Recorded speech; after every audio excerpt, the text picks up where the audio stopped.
Alors, nous terminons donc à présent la deuxième et dernière partie du cours sur culture et appartenance. Et nous terminons donc d'évoquer le concept de cosmopolitisme dans cette dernière partie. Bon, alors, il peut y avoir quelques paradoxes à juxtaposer ainsi le petit 1 que nous avons vu précédemment, c'est-à-dire un peu culture et relativisme, et le petit 2 qui au contraire plaide pour l'universalisme. Donc on peut avoir l'impression que c'est complètement contradictoire de dire cela, et même on peut être parfois scandalisé par la lecture des déclarations de Husserl, hein, qui écrit par exemple, toujours dans la crise des sciences européennes en 1936, il écrit la chose suivante: jamais nous ne nous indianiserons. Hein. Et il veut dire par là que le, le- la, la culture indienne représente selon lui une simple humanité de fait, ou encore, dit-il, un simple type anthropologique, c'est-à-dire un ensemble de traditions et de coutumes, mais qui ne possède pas de valeur universelle, qui ne présente pas cette vocation à l'universalité euh, dont il trouve l'exemple dans la culture grecque. Bon. Et donc il veut dire par jamais nous nous indianiserons, je veux dire par là que bon, il est possible que la culture grecque enfin, pardon, il est possible, excusez-moi, que les sciences européennes s'imposent en Inde et que, voilà, en Inde, on finisse par adopter la description du monde qui a été élaborée par les mathématiciens grecs et par Newton et par Einstein, etc. Mais par contre, il est très douteux que un jour on se mette massivement en Europe à adopter les traditions et les coutumes de la culture indienne. Alors, euh, évidemment, ces déclarations n'ont pas manqué d'occasionner des protestations très vigoureuses. Husserl a été accusé d'européanocentrisme, voire de racisme, etc. Bon, il me semble que c'est complètement erroné comme accusation. Ce que veut dire Husserl, c'est que l'exigence d'universalité, ce n'est pas rien, et que par conséquent, il y a comment dire, des éléments dans la culture qui, tout simplement, qui ne peuvent pas se ramener à de simples traditions. Ce n'est pas faire injure aux cultures différentes cultures, que d'exiger cela, et au contraire, mettre tout sur le même niveau, c'est pas forcément une très bonne idée. Alors, est-ce que ça veut dire qu'on doit du coup abandonner en fait le petit 1 que nous avons vu et oublier complètement cette histoire de relativité? Moi, il me semble qu'on peut résoudre ce paradoxe, hein, le paradoxe finalement de la question: peut-on comparer les cultures? Est-ce que toutes les cultures sont équivalentes, etc. La question immédiatement, vous voyez, très dangereuse et polémique, mais je crois qu'on peut y répondre en conciliant à la fois ce que dit Husserl et à la fois ce que dit Montaigne. Je veux dire par là que ce qui fait qu'une culture présente quelque chose de remarquable, peut présenter quelque chose de remarquable, qui dépasse son temps, qui transcende son époque, comme dit Arendt ou comme dit Husserl, c'est justement qu'elle atteigne à une forme d'universalité qui lui fait voir aussi sa propre partialité, sa propre relativité, c'est-à-dire le fait de pouvoir s'élever au-dessus des coutumes et des mœurs de son temps fait que l'on peut produire quelque chose qui va parler aux hommes d'une autre époque, d'une autre génération, mais c'est ce qui fait aussi qu'on va avoir la propre partialité de sa propre culture, hein, enfin la partialité ou la relativité de sa propre culture. C'est-à-dire que si le but de la culture est bien d'atteindre à une forme d'universalité, alors c'est pas quelque chose qui doit légitimer l'arrogance, qui doit légitimer l'expansionnisme, l'impérialisme, etc. Mais au contraire, c'est quelque chose qui doit nous conduire peut-être à davantage de modestie, hein. C'est-à-dire que ce qui distingue les cultures entre elles, c'est leur capacité à prendre conscience de leur relativité. Et cela est parfaitement lié justement à l'exigence d'universalité. C'est-à-dire que c'est en comprenant l'exigence d'universalité qu'on comprend aussi ce qui, dans notre culture, fait défaut, hein, ce qui nous met en défaut par rapport à nos exigences, hein. Et c'est par exemple le geste de Montaigne ou le geste de Lévi-Strauss. Alors justement, le cas de Lévi-Strauss est très intéressant parce que Lévi-Strauss, pour sa part, tient davantage pour le relativisme, euh, et il ramène fréquemment, justement, enfin, il semble ignorer cette distinction que faisait Husserl entre culture et simple humanité de fait. Et par exemple, quand il expose les principes des représentations du monde des Indiens chez qui il a vécu au Brésil, quand il les expose, bon, il explique que voilà, le système de représentation du monde des Indiens est tout à fait c'est ce qu'il appelle la pensée sauvage, hein, c'est pas une pensée conceptuelle, mais néanmoins il s'agit d'une pensée élaborée, d'une pensée complète, d'une pensée complexe, hein, et non pas simplement de pure et simple superstition de sauvage. Hein. Bon, cela il est extrêmement intéressant quand il relate la complexité de la représentation du monde des Indiens chez qui il a vécu. Mais il ajoute que finalement, ces représentations du monde, euh, même si elles ne sont pas universelles, n'en sont pas moins les produits de leur époque, tout à fait comme la pensée de Newton est le produit de son époque. C'est-à-dire qu'en fait, il introduit une comparaison entre, du coup, ce qu'il appelle la pensée sauvage et la pensée de Newton, en disant, bon, finalement, on va gommer la différence, c'est-à-dire le fait que la pensée de Newton possède quelque chose d'universel, hein, cela va passer au second plan, parce que finalement, on peut aussi rapporter la pensée de Newton à son auteur et distinguer dans certains passages voilà, les opinions religieuses de Newton qui affleurent derrière sa description de la nature et voilà, les opinions d'un homme de son temps. Donc on va ramener ça finalement aux opinions d'un homme de son temps en faisant oublier que non, la description de la nature que donne Newton reste pertinente même quand on n'est pas protestant, même quand on n'a pas les mêmes opinions que lui sur tout un tas de choses. Hein.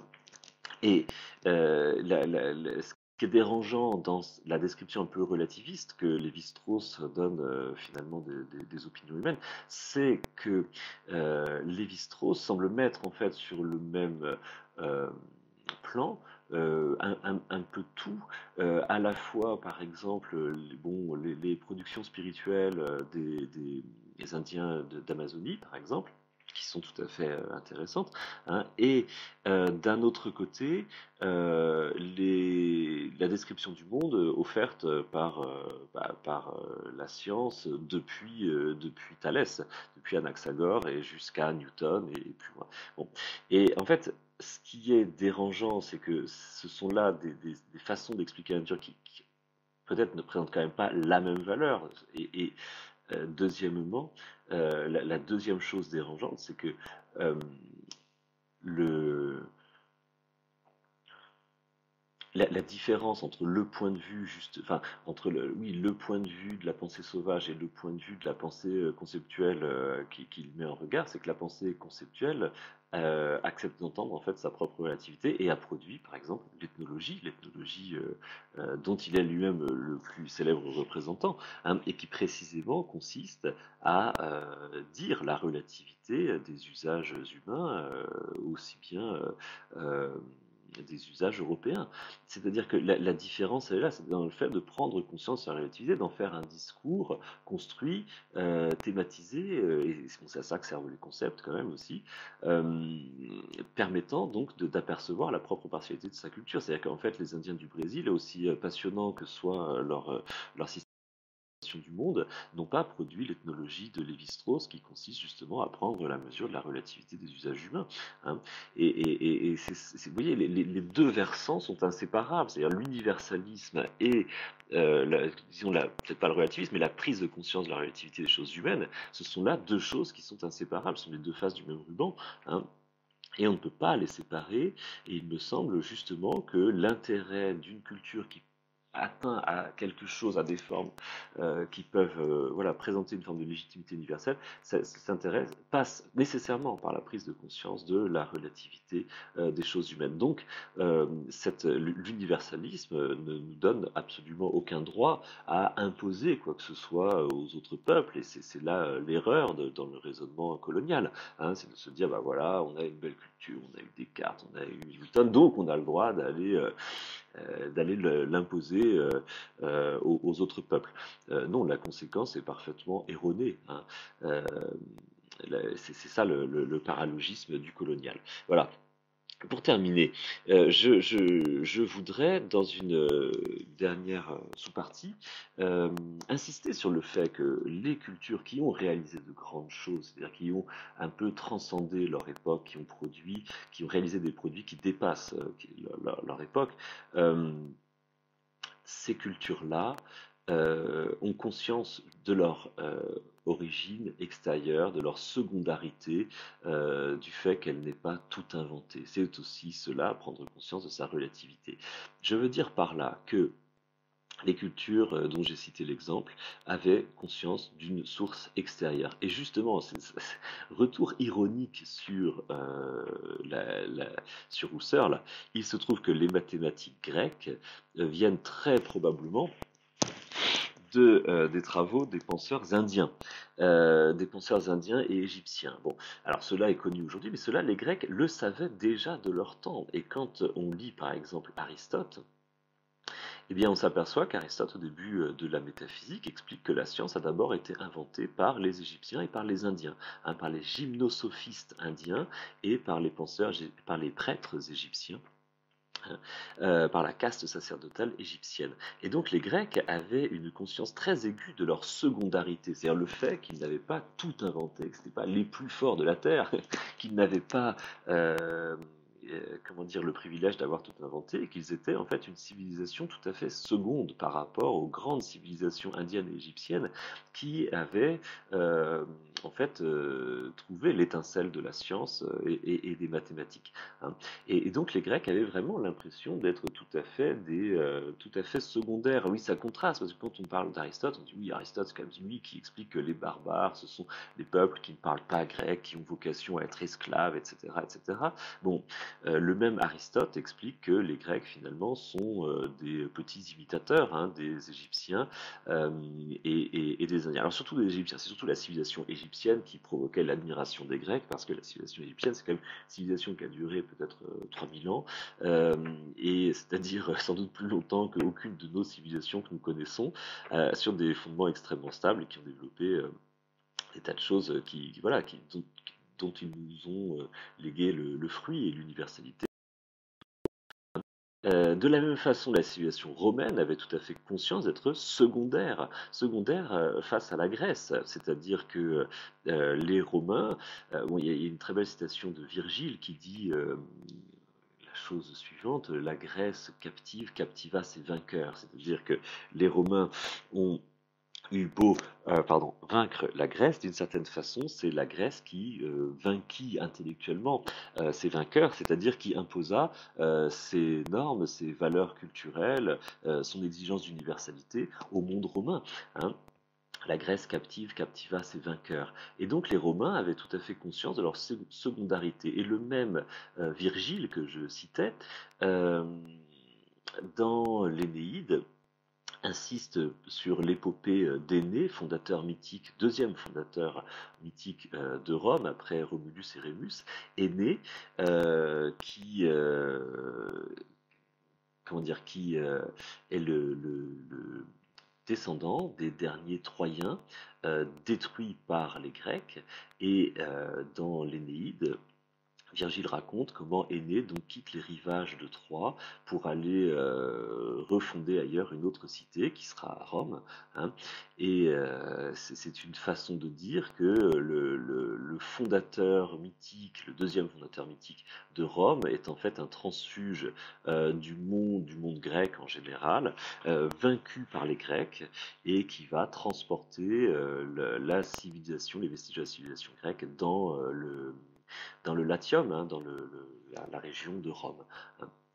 C'est-à-dire que les Romains avaient vraiment une conscience tout à fait aiguë d'être secondaires, d'être des nains sur les épaules des géants, comme on dira plus tard au Moyen Âge, à la Renaissance, hein, des nains sur les épaules des géants. Je crois que c'est là une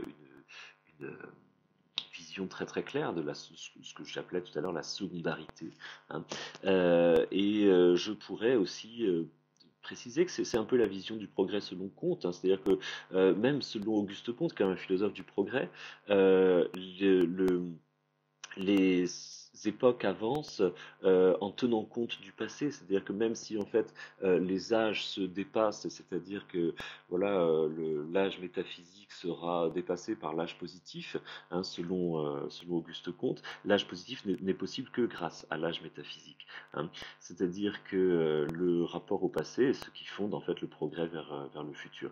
Et moi, je voudrais juste vous faire remarquer ici que nous sommes peut-être dans une époque où on n'a plus du tout ce rapport-là au passé, hein. La modernité, au contraire, consiste à dire voilà, on est les plus forts, on est les plus malins, et c'est précisément cela qui limite en fait, qui circonscrit la, la valeur de notre culture. Et donc voilà, pour poser une question en conclusion un petit peu polémique, si aujourd'hui on a abandonné le colonialisme, c'est peut-être pas parce qu'on est devenu meilleur, c'est peut-être pas parce qu'on est devenu plus sympa, plus gentil et moins arrogant, c'est peut-être simplement parce qu'on ne croit plus dans notre culture et qu'on est tellement, paradoxalement, c'est peut-être ce que représente en fait la croyance moderne dans le progrès, consistant à dire voilà, finalement ce qui nous a précédé ne sert pas à grand chose et heureusement qu'on est plus malin aujourd'hui, hein. Et donc paradoxalement, c'est peut-être pour ça qu'on n'est plus colonial, parce qu'on ne croit plus dans le passé, hein.